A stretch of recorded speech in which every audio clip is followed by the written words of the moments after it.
आपका यूनिक प्रज्ञान यूट्यूब परिवार में हार्दिक स्वागत है, वंदन है, अभिनंदन है। भावी अध्यापक बंधुओं, लेकर के आपके बीच उपस्थित हूं हिंदी साहित्य प्रश्नोत्तरी 50। और आज की प्रश्नोत्तरी 50 प्रारंभ की जाए उससे पूर्व देखते हैं आज का मॉर्निंग कोट्स। आज का मॉर्निंग कोट्स है कि जहां तुम हो वहीं से शुरू करो, जो कुछ भी तुम्हारे पास है उसका उपयोग करो और वह करो जो तुम कर सकते हो।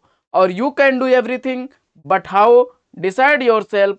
आप सब कुछ कर सकते हैं, लेकिन कैसे करेंगे इसका निर्णय स्वयं आपको करना है। कोई दूसरा इसके लिए आपको नहीं बता सकता है।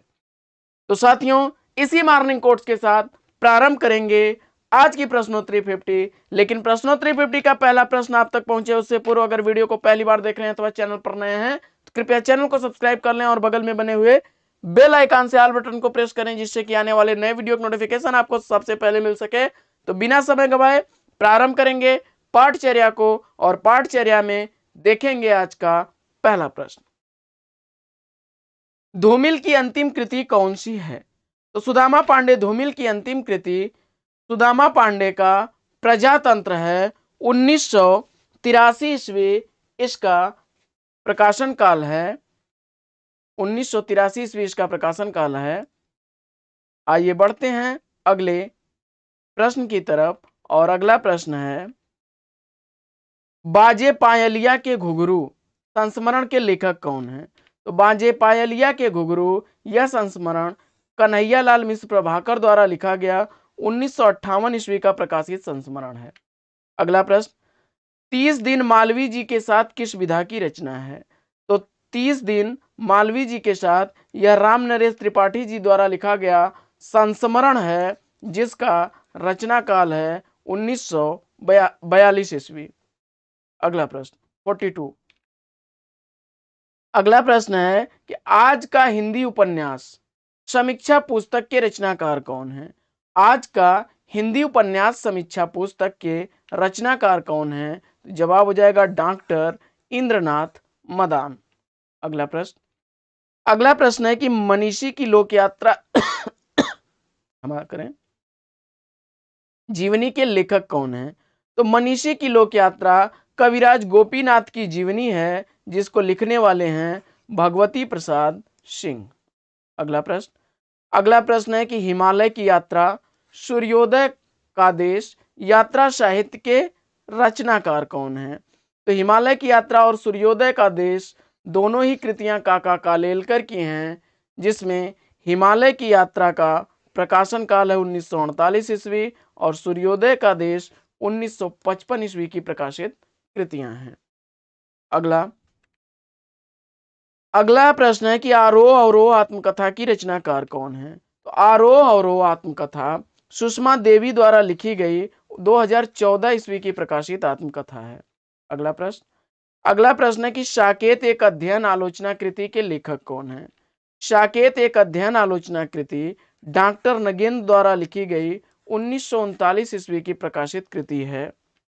अगला प्रश्न है कि वाद विवाद संवाद आलोचक के मुख से आलोचना कृति के लेखक कौन है?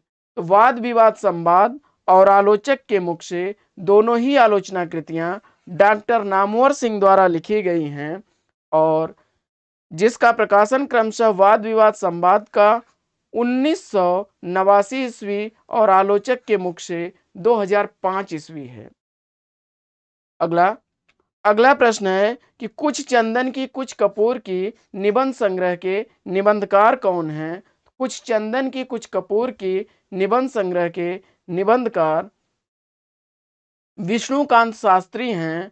1971 ईस्वी का रचना काल है। आइए बढ़ते हैं आगे और देखते हैं अगला प्रश्न है कि विराम चिन्ह निबंध के निबंधकार कौन है? तो विराम चिन्ह निबंध रामविलास शर्मा द्वारा लिखा गया 1985 ईस्वी का प्रकाशित निबंध है। अगला प्रश्न है कि वाणी का क्षीर सागर आगम की नाव निबंधों के लेखक कौन है? तो वाणी का क्षीर सागर और आगम की नाव दोनों ही निबंध कुबेरनाथ राय द्वारा लिखे गए हैं, जो क्रमशः वाणी का क्षीर सागर 1998 ईस्वी और आगम की नाव 2005 ईस्वी की प्रकाशित निबंध हैं। अगला प्रश्न है कि प्रेमचंद के फटे जूते तुलसीदास चंदन घिसे निबंध के निबंधकार कौन हैं? तो इसका जवाब हो जाएगा हरिशंकर परसाई द्वारा लिखा गया यह निबंध है। और 2003 ईस्वी प्रेमचंद के फटे जूते का प्रकाशन काल है और तुलसीदास चंदन घिसे 1986 ईस्वी है इसका समय। आइए बढ़ते हैं आगे और देखते हैं अगला प्रश्न। अगला प्रश्न है कि डॉक्टर राम कुमार वर्मा रहस्यवाद के पंडित हैं, यह कथन किसका है?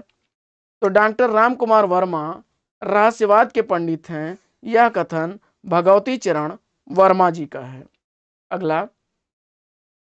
अगला है महावीर प्रसाद द्विवेदी के निबंधों को बातों का संग्रह किसने कहा है?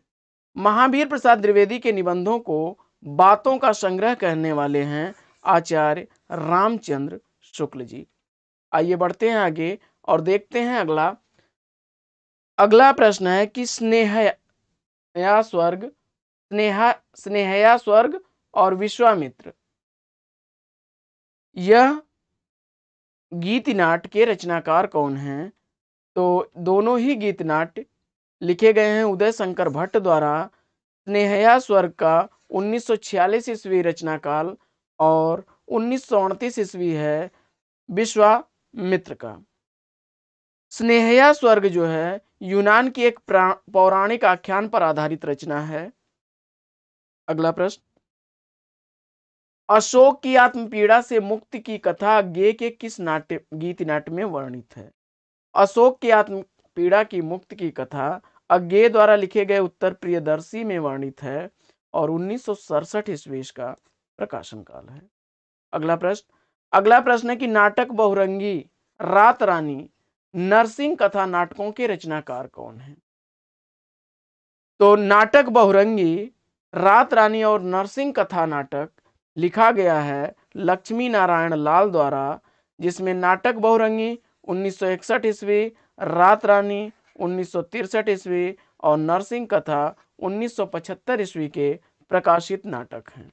अगला प्रश्न, उसका यौवन बोलने वाली औरत कहानी की लेखिका कौन है? उसका यौवन और बोलने वाली औरत दोनों ही कहानियों की लेखिका ममता कालिया हैं। 1985 ईस्वी उसका यौवन का रचना काल है और बोलने वाली औरत का 2000 ईस्वी है। अगला प्रश्न है कि दुनिया की सबसे हसीन औरत कहानी की कहानीकार कौन है? तो दुनिया की सबसे हसीन औरत कहानी संजीव द्वारा लिखी गई कहानी है और 1993 ईस्वी का प्रकाशन काल है। अगला है कि केसर कस्तूरी कहानी के कहानीकार कौन है? केसर कस्तूरी कहानी शिवमूर्ति द्वारा लिखी गई 1991 ईस्वी की प्रकाशित कहानी है। अगला है सहज कहानी के प्रवर्तक कौन है? तो सहज कहानी के प्रवर्तक हैं अमृत राय और 1968 ईस्वी का रचना काल है। अगला प्रश्न, होली का उपहार मुक्तिधन कहानी के कहानीकार कौन है?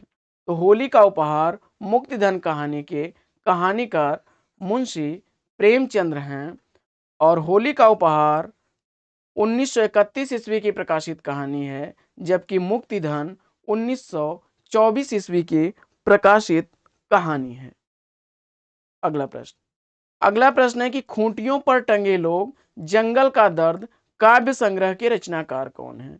तो खूंटियों पर टंगे लोग जंगल का दर्द काव्य संग्रह सर्वेश्वर दयाल सक्सेना द्वारा लिखा गया काव्य संग्रह है, जिसमें खूंटियों पर टंगे लोग का प्रकाशन काल 1982 ईस्वी है, जबकि जंगल का दर्द यह काव्य संग्रह 1976 ईस्वी का प्रकाशित काव्य संग्रह है।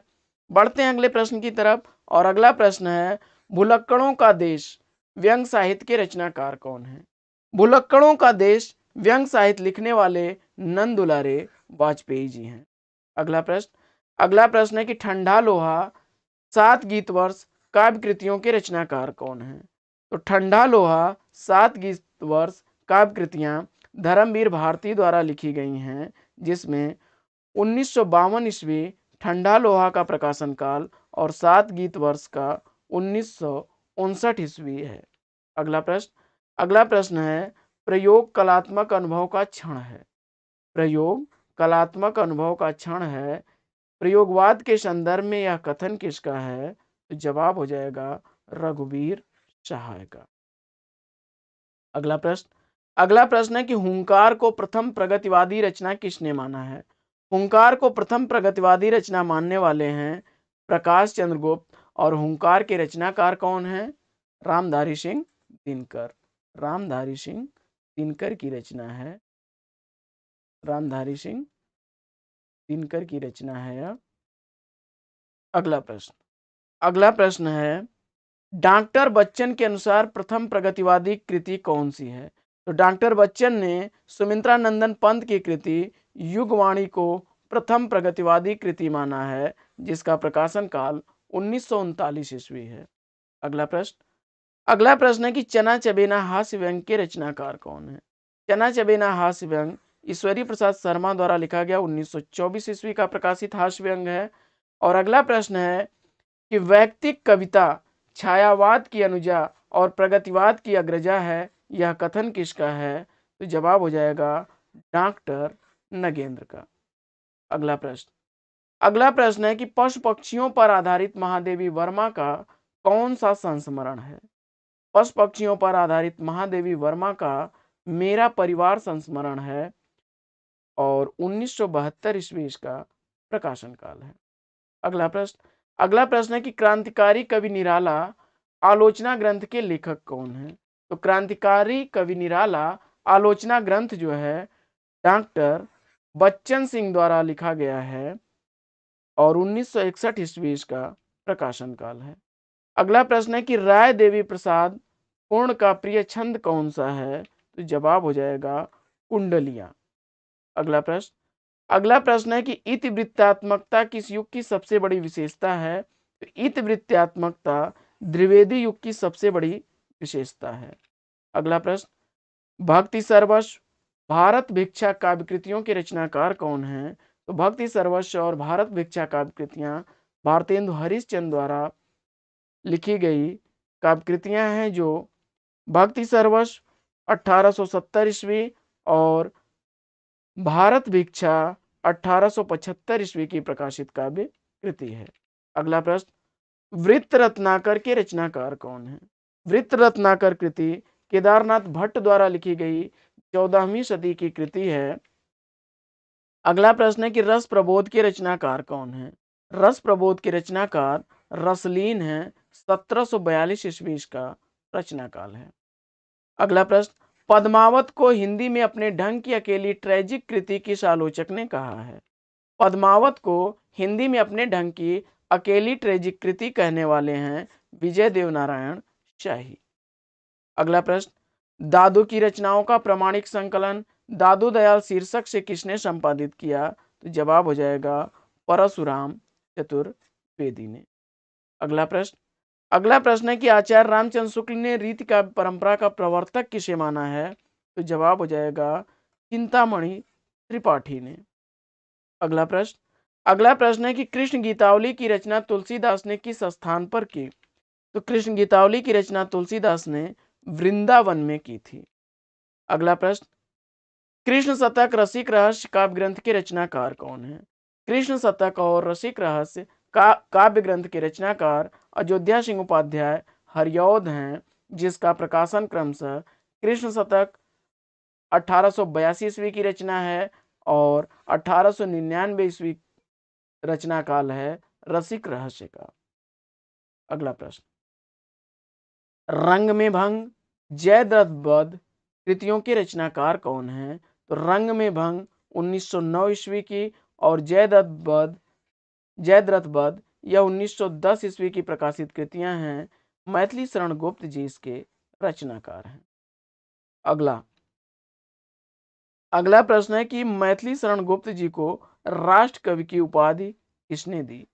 तो मैथिली शरण गुप्त जी को राष्ट्र कवि की उपाधि देने वाले हैं महात्मा गांधी जी और भारत भारती कृति के पर प्रसन्न होकर के उन्होंने इन्हें राष्ट्र कवि कहा था। अगला प्रश्न बचपन की स्मृतियां संस्मरण के रचना का लेखक कौन है? तो बचपन की स्मृतियां संस्मरण राहुल सांकृत्यायन द्वारा लिखा गया है। 1955 ईस्वी का प्रकाशन काल है। अगला प्रश्न, एक लंबी छाया यात्रा साहित्य की रचनाकार कौन? एक लंबी छाया यात्रा साहित्य रमेश चंद्र शाह द्वारा लिखा गया है। 2000 ईस्वी का प्रकाशन काल है। अगला प्रश्न है कि स्वप्न भंग नाटक के लेखक कौन है? स्वप्न भंग नाटक हरिकृष्ण प्रेमी द्वारा लिखा गया नाटक है। 1940 ईस्वी का प्रकाशन काल है। अगला प्रश्न, प्रोफाइल फाइल और प्रोफाइल पत्र संकलन के संकलनकर्ता कौन है? तो फाइल और प्रोफाइल पत्र संकलन पांडे बेचन शर्मा उग्र जी का है और 1968 ईस्वी में इसका इन्होंने संकलन किया। अगला प्रश्न, तूफानों के बीच रिपोर्ताज के लेखक कौन है? तूफानों के बीच रिपोर्ताज रांगे राघव द्वारा लिखा गया 1941 ईस्वी का प्रकाशित रिपोर्ताज है। तो साथियों, आज की पाठचर्या में फिर लेते हैं यहीं पर विराम। फिर मिलेंगे आपसे अगले वीडियो में एक नए प्रकरण, एक नए टॉपिक, एक नए अंदाज में। तब तक के लिए best wishes, best of luck. जय हिंद साथियों।